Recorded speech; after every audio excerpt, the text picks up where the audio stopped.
ನಮಸ್ಕಾರ, welcome to master trading. So ಇವತ್ತೊಂದು ಸೆಷನಲ್ಲಿ ನ್ಯಾಚುರಲ್ ಗ್ಯಾಸ್ ಅನಾಲಿಸಿಸ್ ಮಾಡ್ತಾ ಇದ್ದೀನಿ. ಟೈಮ್ ಫ್ರೇಮ್ ತೊಗೊಂಡಿರೋದು 30 ಮಿನಿಟ್ಸು. ಸೊ ಏನಪ್ಪ analysis, I will be sharing the screen. Symbol ತೊಗೊಂಡಿರೋದು natural gas, time frame 30 minutes. So ಏನು ಅನಾಲಿಸಿಸ್ ಅಂತಂದರೆ, ಆಲ್ರೆಡಿ ವ್ಯಾಲ್ಯೂಸು ಸಪೋರ್ಟ್ ಲೈನಲ್ಲಿದೆ ಅಲ್ವಾ. ಸೊ ಇಲ್ಲಿ ರೆಡ್ ಕ್ಯಾಂಡಲ್ ಕ್ಲೋಸ್ ಆಗಿದೆ. ಸೊ ಇದ್ರ ಕೆಳಗೆ ಅಂದರೆ all values are in USD so value 2.0355 value move ಆದರೆ ನಾವು ಎಷ್ಟು ಎಕ್ಸ್ಪೆಕ್ಟ್ ಮಾಡ್ಬೋದು? ಆಲ್ಮೋಸ್ಟ್ 10% ಡೌನ್ ಬರುತ್ತೆ. ಆಲ್ಮೋಸ್ಟ್ ನಮಗೆ 1.7800 ಅಲ್ಲಿವರೆಗೂ ನಾವು ಟಾರ್ಗೆಟ್ ಎಕ್ಸ್ಪೆಕ್ಟ್ ಮಾಡ್ಬೋದು. ಇದು ಶಾರ್ಟ್ ಪೊಸಿಷನ್ ಆಗುತ್ತೆ. ಎಷ್ಟು ರಿಸ್ಕ್ ಟು ರಿವಾರ್ಡ್ ರೇಷಿಯೋ ಎಷ್ಟು ಬರುತ್ತೆ ನೋಡಿ, ಇಲ್ಲಿ ಪೊಸಿಷನ್ ತಗೋಬೋದು ಸೆಲ್. ಸೊ ಸ್ಟಾಪ್ ಲಾಸ್ ಎಷ್ಟು ಬರುತ್ತೆ ಇಲ್ಲಿ ನೋಡಿ, ಇಲ್ಲಿ ರೆಸಿಸ್ಟ್ ಆಗ್ತಾ ಇದೆ ಅಲ್ವಾ. ಸೊ ಇಲ್ಲಿ ರೆಸಿಸ್ಟ್ ತಗೋಬೋದು. So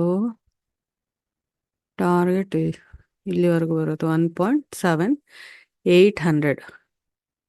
so almost risk to reward ratio 1:3.4 ಅಂದರೆ ರಿಸ್ಕ್ 1% ಇತ್ತು ಅಂತಂದರೆ target reward is nothing but profit.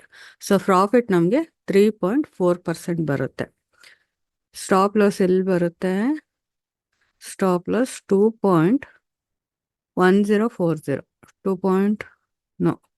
2.1100. So ಅದು ಸ್ಟಾಪ್ ಲಾಸ್ ಆಗುತ್ತೆ. ಸೆಲೆಕ್ಟ್ 2.0349 ಬರುತ್ತೆ. Target 1.7868.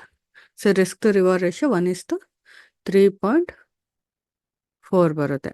So this is all about the analysis of natural gas.